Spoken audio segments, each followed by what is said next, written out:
Bonjour. Ceci est une autre leçon du cours de tango sous forme de podcast. Partagez cette vidéo avec d'autres passionnés de tango. Écrivez dans les commentaires d'où vous venez, nous aimerions beaucoup savoir jusqu'où notre cours parvient. Je laisserai une carte ci-dessus pour que vous puissiez accéder et regarder notre cours depuis le début. Aujourd'hui, nous commencerons un sujet important, la marche et les déplacements. Je voudrais rappeler que les techniques que nous travaillons servent pour les deux rôles. Dans la leçon précédente, nous avons étudié comment initier un mouvement, comment fonctionne la descente et l'impulsion pour le déplacement. Nous avons vu que cette descente, en plus d'être fondamentale pour l'impulsion, offre également plus de stabilité et d'équilibre. Nous avons vu comment la musicalité influence l'énergie que nous utilisons dans l'impulsion, car, lorsque la musique est plus intense, notre impulsion sera également plus forte et vice-versa. Toutes ces informations sont très importantes pour construire la technique de la marche afin qu'elle soit harmonieuse, équilibrée, expressive et belle. Dans la leçon d'aujourd'hui, nous verrons la fin de ce déplacement, c'est-à-dire le moment où nous arrivons à la fin de notre pas, notre arrivée proprement dite, la conclusion du mouvement. Il est essentiel d'étudier comment notre corps se comporte lorsque, ayant parti de un point, nous arrivons à un autre point, c'est-à-dire ayant initié le déplacement, comment le finaliser. Nous appellerons ce moment l'arrivée.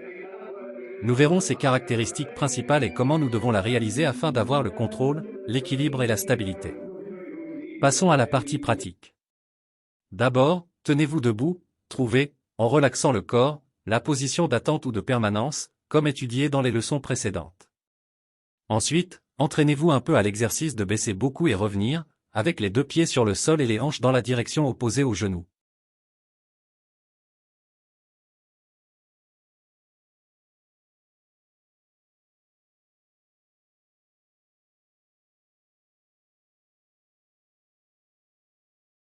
Nous allons maintenant descendre avec la préparation de la jambe libre. Appliquez maintenant l'impulsion, comme nous l'avons appris lors de la dernière leçon, à ce point nous commençons le déplacement.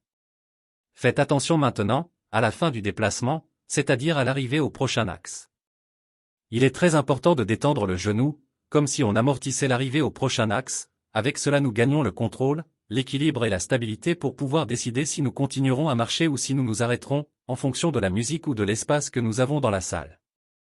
À ce premier moment, après avoir détendu le genou à l'arrivée, en vous équilibrant sur votre propre axe, remontez à la position d'attente ou de permanence.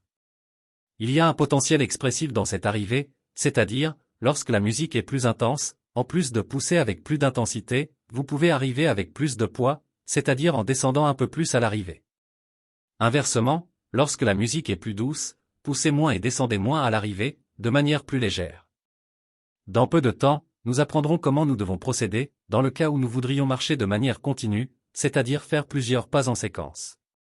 Nous répéterons plusieurs fois toute cette séquence.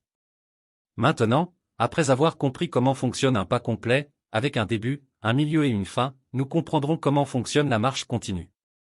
Si vous voulez faire plus d'un pas, en relaxant le genou à l'arrivée, vous devez continuer en bas faisant la prochaine préparation.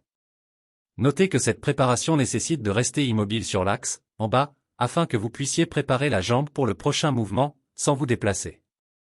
Cette préparation se fait sur place, immobile, ainsi, après que la jambe soit préparée, nous pouvons réaliser l'impulsion pour le prochain pas, qui doit être conclu avec la détente du genou à l'arrivée et ainsi de suite. Lorsque nous voulons nous arrêter, il suffit de détendre le genou à l'arrivée et de remonter à la position de permanence. Répétez cela plusieurs fois, en faisant juste un pas et en montant, ou en faisant la marche de manière continue. Vous devez varier l'intensité de l'impulsion et de l'arrivée, de temps en temps, comme si vous vous entraîniez pour des moments musicaux plus intenses ou plus doux. Dans la prochaine leçon, nous verrons comment faire cela en couple, en traitant de l'étreinte et de l'harmonie entre les partenaires. Maintenant que vous avez compris le concept, revoyez la vidéo qui ouvre cette leçon et essayez de percevoir comment l'arrivée se produit dans chaque déplacement. Profitez de la vidéo, partagez-la avec des amis passionnés de tango et laissez vos questions et observations dans la section des commentaires. Nous sommes très intéressés à entendre votre avis et à répondre à vos questions. Merci beaucoup pour votre présence et à la prochaine leçon.